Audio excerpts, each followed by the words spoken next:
और भाई लोग, क्या हाल चाल है। तो आप लोगों का स्वागत है एक नए वीडियो में। टेंशन लेने का नहीं दोस्तों, कॉन्सेप्ट तोड़ने का। ठीक है, कॉन्सेप्ट तोड़ने का। आज थोड़ा सा टॉपिक थोड़ा सा क्रिटिकल होने वाला है, लेकिन दिखने में थोड़ा क्रिटिकल लगता है, बट जब मैं समझाऊंगा ना कॉन्सेप्ट के साथ, तो आप लोग कहोगे वाह वाह भैया वाह, क्या समझाया है। ठीक है, चलो फिर शुरू करते हैं। आज एक के बाद एक सब कुछ मस्त क्लियर हो जाएगा। ठीक है, तो चलो ठीक है, स्टार्ट करते हैं। तो जैसा कि आज का टॉपिक होने वाला है, कल हम लोगों ने मोबिलिटी पढ़ा था। ठीक है, मोबिलिटी क्या होता है। तो मोबिलिटी हम लोग जान गए थे कि जिस स्पीड से हमारा इलेक्ट्रॉन या फिर होल्स फ्लो करता है, वो जो उसकी एबिलिटी होती है फ्लो करने की, वही हमारे मोबिलिटी होती है। ठीक है, तो अब आज हम लोग देखेंगे मोबिलिटी जो हमारी होती है कैसे वेरी करती है विथ रिस्पेक्ट टू टेम्परेचर। ठीक है, हमारा टेम्परेचर के अकॉर्डिंग हमारी जो मोबिलिटी होती है कैसे वो करती है,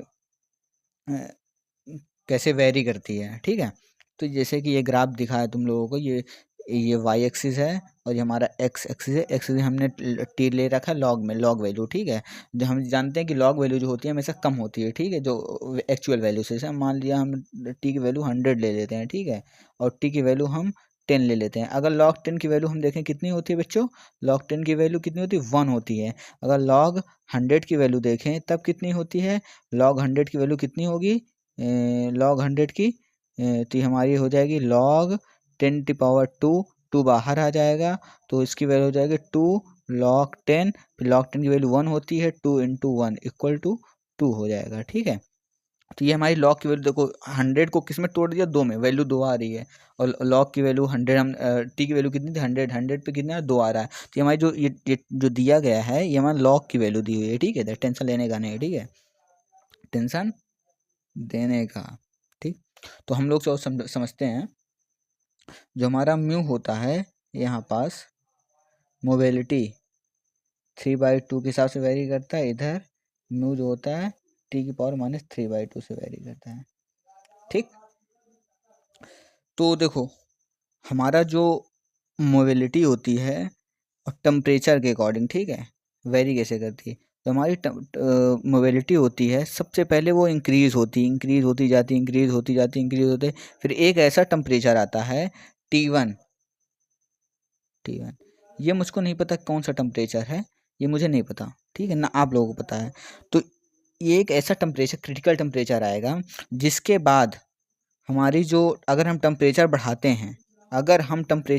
हैं, इसके बाद इस T1 के बाद अगर हम टेम्परेचर बढ़ाते हैं, तो हमारी जो मोबिलिटी होगी फिर डिक्रीज़ करना स्टार्ट कर देगी। ठीक है, फिर डिक्रीज़ करना स्टार्ट कर देगी एक लीनियर वे में। लीनियरली पहले बढ़ेगी, उसके बाद लीनियरली ही घटेगी। ठीक, अब देखो, अब ये बढ़ेगी कब, जब हमारा इम्प्योरिटी स्कैटरिंग फिनोमेना डोमिनेंट होगा। देखो, जो हमारा सेमीकंडक्टर होता है उसमें देखो, हमारा जो एक्चुअली जो हमारा जो प्योर सेमीकंडक्टर होता है उसमें सिलिकॉन का होता है, फिर जर्मेनियम का होता है। ठीक है, उसमें हम लोग फिर डोपिंग करते हैं। Doping in the sense, doping क्या होती है, डोपिंग मतलब कुछ नहीं होता, उसमें जब कोई अलग से कोई भी एलिमेंट जैसे कि फास्फोरस, बोरान हो गया, ठीक है, ये सब जब उसमें मिलाया जाता है, मिक्सअप किया जाता है हमारे सेमीकंडक्टर में, तो हमारे जो फास्फोरस होते हैं और जो इलेक्ट्रॉन, फास्फोरस और जो बोरान होते हैं, वो एक इम्प्यूरिटी उनको कहा जाता है। क्या कहा जाता है, इम्प्यूरिटी कहा जाता है। ठीक है, तो वहीं से हमारे इम्प्यूरिटी शब्द आया है। इम्प्यूरिटी का मतलब क्या होता है, जो हम लोग, हमारे जो पास प्योर सेमीकंडक्टर, उसमें अगर कोई ऐसा कोई सब्सटेंस जो सिलिकॉन के अलावा कुछ मिला हो, तो उसको हम लोग क्या बोलते हैं, इम्प्यूरिटी बोलते हैं। तो हम लोग डोपिंग के रूप में जो मिलाते हैं, डोपिंग के तौर पे हमारा जनरली फास्फोरस से बोरान मिलाते हैं। ठीक है, फास्फोरस अगर हम मिलाते हैं तो हमारा एन टाइप डोपिंग होती है। अगर हम फास्फोरस मिलाते हैं तो एन टाइप, अगर हम बोरान मिलाते हैं तो हमारी पी टाइप डोपिंग होती है। ठीक है, तो वहीं से इम्प्योरिटी होता है। ठीक है, इम्प्योरिटी। अब ये कहता है, इसमें अब आप लोगों को ये समझ नहीं आ रहा होगा तो इम्प्योरिटी स्कैटरिंग होती क्या है। ठीक है, वो अभी बाद में समझेंगे। ठीक है, अब समझ में आया जितना मैंने समझाया। अब चलते हैं यहाँ पास, ये बढ़ाते बढ़ाते यहाँ पास पहुँचा, इस टेम्परेचर पे हम लोग ये टेम्परेचर बढ़ाते रहे सेमीकंडक्टर का, ठीक है। सेमीकंडक्टर कोई सेमीकंडक्टर था, ठीक है। उसमें हम लोग इम्प्योरिटी वगैरह सब मिला के पहले से डोप्ड सेमीकंडक्टर था, ठीक है, जिसमें हम एन टाइप के एन टाइप का डोपिंग कर रखे थे, ठीक। अभी एन डी बाद में समझ में आएगा, ठीक है, क्या होता है। वही एन टाइप पी टाइप ही है, ठीक है। अगर हम फास्फोरस मिलाते हैं तो वही हमारा एन डी हो जाएगा, अगर हमारा बोरान मिलाते तो एन ए हो जाएगा, ठीक है। कोई दिक्कत लेने वाली बात नहीं है, ठीक। बाद में समझ में आ जाएगा तुम लोगों को। तो जैसे ही हम क्या कहते हैं उसमें डोपिंग अब सेमीकंडक्टर मिलाएंगे और उसको इस ऐसी जगह रखें जहां उसका टेम्परेचर बढ़े, ठीक है। टेम्परेचर अगर उसको हम बढ़ाते जाएंगे तो अभी इसको हम बोलते हैं लो टेम्परेचर, ठीक है। इधर से जो T1 से इधर वैल्यू उसको लो टेम्परेचर बोलते हैं, इधर जो हमारे उसको हाई टेम्परेचर बोलते हैं, ठीक है। अगर हमारा T1 से लेस है, ठीक है, तो हमारा क्या होगा, मोबिलिटी होगी T⁻3/2 से बढ़ेगी। T⁻3 को हम क्या लिख सकते हैं, T⁻1.5, ठीक है। इससे हमारी बढ़ेगी और ये T⁻−1.5, ठीक है।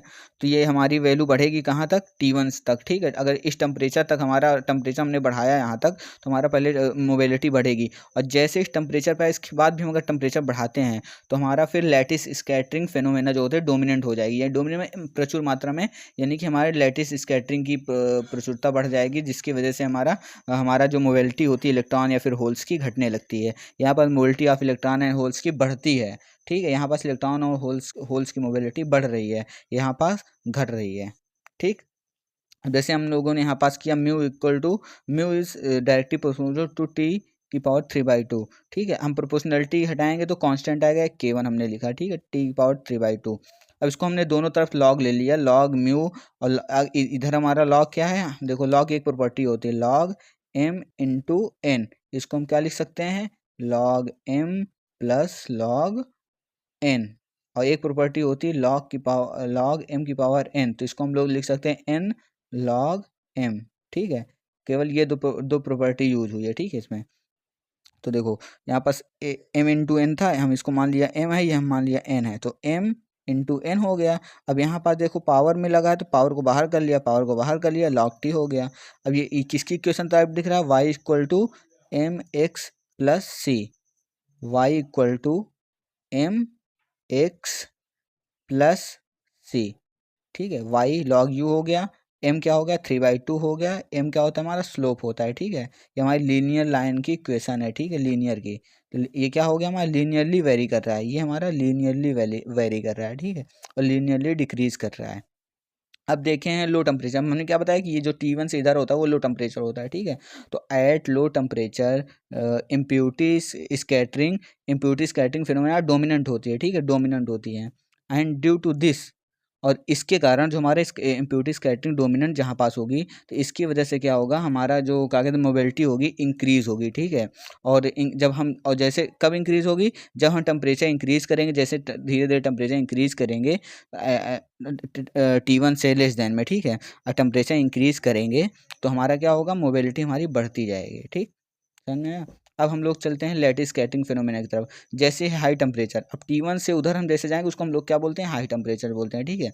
अब हाई टेम्परेचर में जैसे हम लोग कूदें तो क्या होगा, अब यहाँ पास जो इलेक्ट्रॉन होंगे और जो प्रोटॉन होंगे उनका जो मोबिलिटी होगी वो क्या कहते हैं, जो मूव कर रहे होंगे, जो उनकी स्पीड होगी वो घट जाएगी, ठीक है। अब क्यों घटेगी, हम तब देखेंगे जब हम पढ़ेंगे लैटिस स्कैटरिंग के बारे में और इम्प्यूरिटी स्कैटरिंग के बारे में। मैं आप लोगों को इसी वीडियो में इसके बारे में बताऊंगा, टेंशन लेने की जरूरत नहीं है, ठीक है। तो क्या होगा, जैसे हम लोग लैटिस स्कैटरिंग की तरफ बढ़ेंगे, यहाँ पर लैटिस स्कैटरिंग बढ़ जाएगी, ठीक है। जो स्कैटरिंग शब्द होता है दोस्तों, स्कैटरिंग स्कैटरिंग का मतलब होता है एक प्रकार से रेजिस्टेंस, यानी कि अगर हम किसी रास्ते में हम लोग दौड़ रहे हैं, भाग रहे हैं, मान लो किसी रोड पे, ठीक है, तो वहाँ पास कुछ पत्थर वगैरह पड़े रहते हैं, तो जिसकी वजह से हम लोग वहाँ पास क्लियरली एक कंटिन्यूअस मैनर में नहीं दौड़ पाते हैं, ठीक है। तो जो भी वो होता है हमारा पत्थर, एक प्रकार की वो स्कैटरिंग का काम करते हैं, ठीक है। हम लोगों को हमारा डायरेक्शन बदल देते हैं, अगर सामने कोई पत्थर पड़ा तो हम लोग डायरेक्शन चेंज करके बगल से निकल जाते हैं, ठीक है, या फिर उससे टकरा के गिर पड़ेंगे, ठीक है।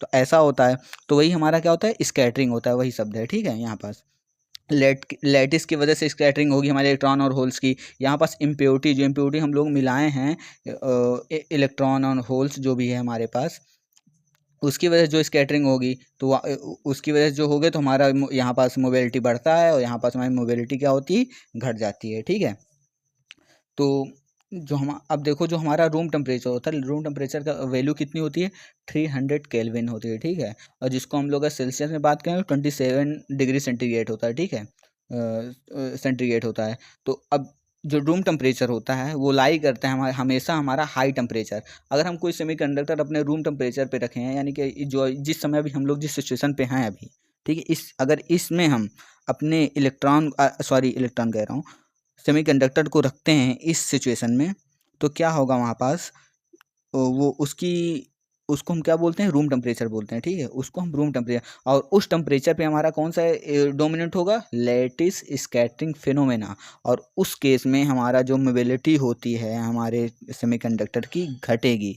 ठीक है, रूम टेम्परेचर पे हमारा जो सेमीकंडक्टर होगा उसकी जो क्या कहते हैं मोबिलिटी होगी, घटेगी। जब मोबिलिटी घटेगी तो कंडक्टिविटी भी घटेगी, कंडक्टिविटी घटेगी तो इलेक्ट्रॉन का फ्लो, यानी कि इलेक्ट्रॉन का फ्लो ही होता है, इलेक्ट्रॉन का फ्लो घटेगा तो हमारा जो करंट होगा, करंट भी ज़्यादा फ्लो नहीं होगा। ठीक है, तो ये है। तो हम लोग सबसे पहले अब देख लेते हैं, इसके आगे बढ़ने से पहले इम्प्योरिटी स्कैटरिंग क्या होती है और लैटिस स्कैटरिंग क्या होती है। ठीक है दोस्तों, तो मैं आप लोगों को बता दूं, लैटिस स्कैटरिंग क्या होती है, known as the phonon scattering. Phonon scattering, इसको हम फोनन स्कैटरिंग के नाम से जानते हैं। ठीक है, जैसे हम टेम्परेचर बढ़ाते हैं यानी हाई टेम्परेचर करते हैं, हमारा जो एटम्स होते हैं, यानी कि हमारा जो स्ट्रक्चर होता है क्या कहते हैं सेमीकंडक्टर का, देखो बहुत सारे एटम से बने होते हैं। जो भी हमारा स्ट्रक्चर होता है किसी भी चीज़ का, मेटल का, उसमें क्या होता है, एटम्स होते हैं। ठीक है, तो वो जो एटम्स होते हैं, जैसे हम टेम्परेचर बढ़ाते हैं तो वो एटम्स जो उसके लैटिस के होते हैं, जहाँ जिस सिचुएशन पे वो लोग होते हैं, जिस इक्विलिब्रियम पोजीशन पे होते हैं वो लोग अपने,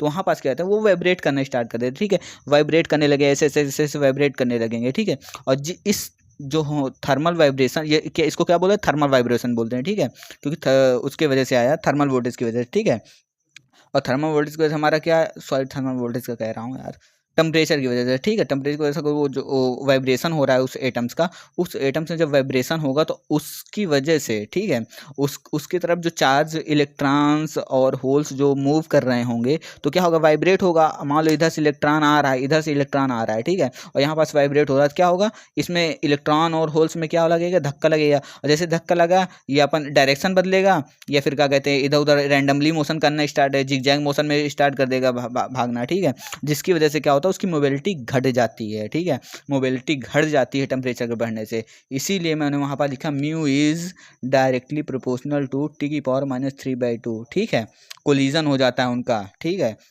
कोलिजन की वजह से कैरियर्स जो होते हैं हमारे स्कैटर्स हो जाते हैं। ठीक है, जिसकी वजह से उनका डायरेक्शन बदल जाता है, मोमेंटम बदल जाता है।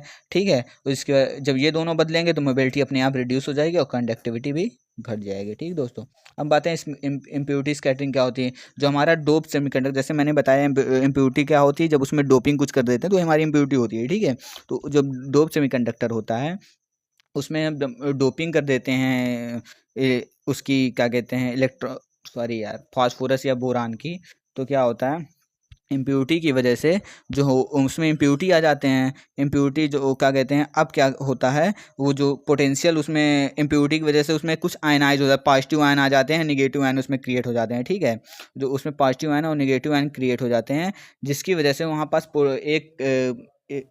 एक क्या इलेक्ट्रोस्टैटिक पोटेंशियल फील्ड डेवलप हो जाता है उस एरिया में। ठीक है, और जब भी उस फील्ड से हमारे इलेक्ट्रॉन या प्रोटॉन हो गुजरते हैं, उस फील्ड से हमारे जब इलेक्ट्रॉन और प्रोटॉन उस मान लो हमारे यहाँ पास क्या हो गया, एक प्रकार से फील्ड जनरेट हो गया। ठीक है, और इसमें जो हमारे इलेक्ट्रॉन और प्रोटॉन आ रहे हैं, इलेक्ट्रॉन प्रोटॉन कह रहा हूँ, इलेक्ट्रॉन और होल्स। ठीक है, इलेक्ट्रॉन और होल्स जैसे इस रास्ते से गुजरेंगे तो एक प्रकार की स्कैटरिंग वो देखेंगे। ठीक है, जिसको हम लोग क्या बोलते हैं, इम्प्योरिटी स्कैटरिंग। अब उसकी वजह से हमारे जो होल्स होंगे वो स्कैटर हो जाएंगे। ठीक है, लेकिन ये जो होता है यहाँ पास टेम्परेचर बहुत कम होता है, जिसके लिए इससे बहुत कम, इसका इफेक्ट बहुत कम आता है।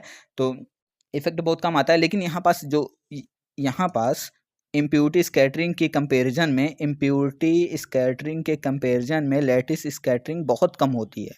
लैटिस स्कैटरिंग बहुत कम होती है एट टी, जब हमारा T1 से लेस देन होता है हमारा जब टेम्परेचर, तो हमारा जो कोई भी टेम्परेचर है अननोन टेम्परेचर जो T1 से अगर कम है, लेकिन वहाँ पास क्या होगा, इम्प्यूरिटी स्कैटरिंग होगी, लैटिस स्कैटरिंग भी होगी, लेकिन लैटिस स्कैटरिंग अप्रॉक्स 0 समझ लेते हैं, ठीक है, यहाँ पास नेग्लिजिबल कह लेते हैं, ठीक है, लेकिन इम्प्योरिटी स्कैटरिंग होती है, लेकिन इम्प्योरिटी स्कैटरिंग का असर कम होता है, इसीलिए यहाँ पर डोमिनेंट इसको बोला है। क्यों डोमिनेंट बोला? लैटिस स्कैटरिंग से डोमिनेंट है ये, ठीक है, इसीलिए इसको डोमिनेंट बोला गया है। इसकी वजह से भी हमारे इलेक्ट्रॉन और होल्स स्कैटर होते हैं, जिसकी वजह से स्पीड इसकी कम हो सकती है, लेकिन बहुत कम होती है वैल्यू, इसलिए यहाँ पास हमारा मोबिलिटी जो होती है बढ़ती है, ठीक है, लीनियरली वेरी करती है। यहाँ पास mu directly proportional to T⁻3/2 होता है, ठीक है दोस्तों, समझ में आया? जहाँ बिना समझ में आया हो कमेंट जरूर करना, ठीक है, कि भैया इस टॉपिक पे मुझे कम समझ में आया, तो वहाँ पर अगर मुझे लगेगा तो एक बार फिर से देख लेना, ठीक है, वीडियो को बैक करके, अगर तो भी नहीं समझ में आता तो एक बार कमेंट कर देना कि भैया यहाँ पर नहीं समझ, तो मैं फिर से समझा दूंगा, ठीक है दोस्तों। कोई ज़्यादा टेंशन लेने की जरूरत नहीं, ठीक है, मैं तुम्हारा भैया हूँ, ठीक है, भाई की तरह, भाई से क्या डरना क्या वो करना, ठीक है भाई। अब मैं दूसरा टॉपिक उठाता हूँ, ठीक है, अब समझ में आया कि नहीं भाई? ये कोई अगर दिक्कत हो तो इस टॉपिक में variation of mobility with respect to temperature, ठीक है, इसमें तुम्हें ज़्यादा टेंशन लेने की जरूरत नहीं है, ठीक है दोस्तों। ये समझ में आ गया है, बहुत अच्छे तरीके से समझा दिया हूँ मुझे लग रहा है, और बहुत अच्छे तरीके से समझ भी आ गया होगा, ठीक है। अब मैं हम बात करता हूँ, दूसरा टॉपिक उठाते हैं, क्या उसका उसका क्या नाम है? Variation of mobility. ज़्यादा तेज़ में पढ़ा रहा हूँ क्या भाई? बहुत स्पीड में, ठीक है, थोड़ा स्पीड स्लो कर लेते हैं, ठीक है। जो वेरिएशन होता है of mobility with electric field intensity के रिस्पेक्ट में हमारी मोबिलिटी कैसे वो करते हैं। अभी हम लोगों ने क्या देखा? मोबिलिटी का क्या देखा, कैसे देखा? मोबिलिटी को हमने देखा कि जब टेम्परेचर बढ़ाते हैं घटाते हैं तब उसका क्या होता है, असर क्या होता है, ठीक, मोबिलिटी में। किसके मोबिलिटी में?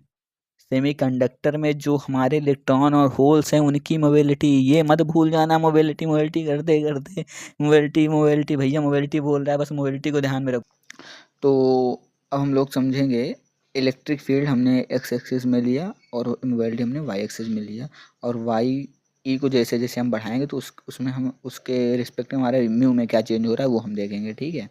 इलेक्ट्रिक फील्ड कब आती है बताया था ना मैंने, जहाँ भी वोल्टेज डिफरेंस होगा वहीं इलेक्ट्रिक फील्ड आएगी। ई की वैल्यू मैंने क्या बताया था वो दोस्तों? -dV/dx, बताया कि नहीं? Rate of change of potential voltage difference with respect to distance, ठीक है, ये मैंने बता दिया था तुम लोगों को। और क्या कहते हैं, अब इसका रिलेशन देखेंगे, ठीक है। अगर हमारी इलेक्ट्रिक फील्ड 10⁻³ वोल्ट पर सेंटीमीटर तक हम बढ़ाते हैं, ठीक है, तो हमारी जो मोबिलिटी होती है उसमें कोई इफेक्ट नहीं पड़ता। क्या क्या बोल दिया भैया ने? जादू? जादू नहीं दोस्तों, फिजिक्स पूरी जो है वो जादू है। हम लोग क्या पढ़ रहे हैं? फिजिक्स ही पढ़ रहे हैं, ठीक है। तो मैंने क्या बताया, अगर हम लोगों ने इलेक्ट्रिक फील्ड बढ़ाते बढ़ाते बढ़ाते बढ़ाते बढ़ाते बढ़ाते बढ़ाते बढ़ाते बढ़ाते 1000 कर दिया, 1000 वोल्ट पर सेंटीमीटर, यानी कि 1 सेंटीमीटर के वेरिएशन में हमारा वोल्टेज डिफरेंस कितना है? 1000। अगर हमने किसी भी सेमीकंडक्टर में उसमें हम 10⁻³ वोल्ट पर सेंटीमीटर तक हम लोगों ने करके रखा है अपना इलेक्ट्रिक फील्ड, तो हमारे उसमें जो मोबिलिटी होगी उस पर कोई इफेक्ट नहीं पड़ेगा, कांस्टेंट होगी, यानी कि जिस जिस जिस इलेक्ट्रिक फील्ड पे 0 पे हमारी मोबिलिटी क्या कहते हैं, जो वेरी कर रही होगी, ठीक है, जो हमारी उसकी मोबिलिटी होगी उतनी ही रहेगी, ठीक है। E = 0 पे हमारी जो मोबिलिटी होगी वही हमारी क्या होगा, वही हमारी मोबिलिटी 10⁻³ मेरे कहने का मतलब है कि मोबिलिटी हमारी जो होगी कांस्टेंट रहेगी एट 10⁻³ इलेक्ट्रिक फील्ड तक। इसकी वैल्यू जब तक इलेक्ट्रिक फील्ड की वैल्यू 10⁻³ रहेगी, 10⁻³ तक वोल्ट पर सेंटीमीटर रहेगी, तब तक हमारी मोबिलिटी नहीं चेंज होगी, ठीक है। अब जैसे ही 10⁻³ वोल्ट पर सेंटीमीटर से हम लोग ज़्यादा बढ़ाते हैं, ठीक है, तो हमारी जो इलेक्ट्रिक फील्ड कह रहा हूँ यार, मोबिलिटी, ठीक है, मोबिलिटी जो होती है नॉन लीनियरली डिक्रीजिंग ऑर्डर में वो होने लगती है, ठीक है, डिक्रीज होने लगती है, ठीक है, डिक्रीज होने लगेगी, ठीक है, नॉन लीनियरली, ठीक है। जिस जो कैसे डिक्रीज होती है, उसका फॉर्मूला क्या होता है, म्यू इज डायरेक्टली प्रोपोर्शनल ई की पावर -1/2, ठीक है। अब जैसे ही 10⁴ तक हमारी इलेक्ट्रिक फील्ड पहुंची, ठीक है, 10⁻³ से 10⁴ तक हम लोगों ने देख के वेरी करके धीरे धीरे करके थोड़ा थोड़ा बढ़ाया, थोड़ा बदल देखा, तब तक जो वेरिएशन हो रहा था, तो म्यू इज डायरेक्टली प्रोपोर्शनल ई की पावर -1/2 के रिस्पेक्ट के ही इसी के अप्रॉक्स हो रहा था, ठीक है। अब जैसे 10⁴ से हम लोग ज़्यादा पहुँचते हैं, ठीक है, जैसे ज़्यादा पहुँचते तो हमारी मोबिलिटी क्या होती है, फिर भी डिक्रीज करती है, फिर डिक्रीज करती है, डिक्रीज किस, अब इसका जो होता है, जो मोबिलिटी डिक्रीज करती है, उसका रेशियो अलग हो जाता है, उसका रेशियो हो जाता है mu is directly proportional to e की पावर -1, ठीक है, ई की पावर -1 ये हो जाता है। अब जो होता है, देखो यहाँ पास जो हमारा 10⁻³ तक और 10⁻4 के बीच हम लोग देखते हैं, इसमें वी डी का फॉर्मूला क्या होता है, म्यू इंटू ई, मैंने जैसे तुम लोगों को पहले बताया था, म्यू इंटू ई होता है, ठीक है। और यहाँ पास म्यू की वैल्यू क्या है, प्रोपोर्शनलिटी का साइन हटाएंगे हम लोग, क्या होता है, एक कांस्टेंट आता है जिसको हम K1 यहाँ पर लिख दिया, ठीक है, यहाँ पर √E हो गया अपॉन में, ठीक है। अब इसको वी डी के, अब म्यू की वैल्यू यहाँ पास इस फार्मूले में रख देंगे, तो K1 क्या आ जाएगा, √E आ जाएगा, ठीक है। थोड़ा मैथमेटिक्स लगी यार, एक स्टेप क्या गैप करो, तुम लोग चिंता करने लगे, थोड़ा सा इसके बारे में ध्यान देना, ठीक है। यहाँ ये कैसे आया, कमेंट जरूर करना, ठीक है, ये कैसे आया। अब यहाँ पास ये वी डी की वैल्यू आ गई। अब यहाँ पास अगर हम इलेक्ट्रिक फील्ड हमारी 10⁴ से ज़्यादा है, तब क्या करेंगे, म्यू इक्वल टू K/E, इसमें प्रोपोर्शनलिटी के साइन हटाएंगे तो K कांस्टेंट आएगा, अपॉन E हो जाएगा, E की पावर -1, ऊपर नीचे ले जाएंगे तो E हो जाएगा, ठीक है। अब वी डी की वैल्यू म्यू इंटू ई होती है, म्यू की वैल्यू यहाँ रख देते हैं, क्या पानी, यहाँ K कांस्टेंट, अरे कांस्टेंट हो गया, ये कैसे हो गया, देखा, इसी को कहते हैं जादू, भैया का जादू और फिजिक्स का जादू मिलके बनाता है कॉन्सेप्ट, कॉन्सेप्ट जब भैया बताता है तो हो जाता है क्लियर, ठीक है। जहाँ K1 और K क्या है, हमारे कॉन्सेप्ट प्रोपोर्शनलिटी कांस्टेंट है, ठीक है। अब देखो जैसे मैंने बताया, जो हमारी जो वैल्यू होती है ई की, अगर जी 0 से 10⁻³ तक लाई कर रही है, तो हमारे म्यू जो होता है इंडिपेंडेंट होता है, फिर हम उसको कह सकते हैं कांस्टेंट होता है, ठीक है। जो भी इसकी वैल्यू वही रहेगी। 10⁻³ से और 10⁻4 के बीच में क्या होता है, डिक्रीज, नॉन लीनियर डिक्रीज करता है, ठीक है। अगर हम हाई इलेक्ट्रिक फील्ड लगाते हैं और हाई लगा देते हैं, 10⁻4 से ज़्यादा लगा देते हैं, तो हमारा म्यू क्या होता है, और ज़्यादा तेज डिक्रीज करता है, ठीक है, यही है, ठीक है। आज का टॉपिक यहीं तक है, तो हाँ, अगले टॉपिक में फिर मिलेंगे एक नए कॉन्सेप्ट के साथ, एक नए उमंग के साथ, ठीक है दोस्तों। तो तब तक के लिए टाटा बाय बाय। हाँ दोस्तों, एक बात और, जो भी तुम्हारे सहपाठी हों, फ्रेंड्स हो, तो उन लोगों को ये वीडियो शेयर ज़रूर कर देना, ताकि उन लोगों तक भी एक भैया का कॉन्सेप्ट पहुंच सके, ठीक है। जब भैया पढ़ाता है तभी ना कॉन्सेप्ट क्लियर होता है, समझे कि नहीं। तो जाओ, चैनल को सब्सक्राइब करो, बेल आइकन दबाना ना भूलें, ताकि आप तक वीडियो पहुंच जाए, ठीक है। तो और अपने दोस्त वगैरह को शेयर कर दो, ठीक है इसको, ठीक है दोस्तों, टाटा बाय बाय, फिर मिलता है अगले वीडियो में भैया, ठीक है।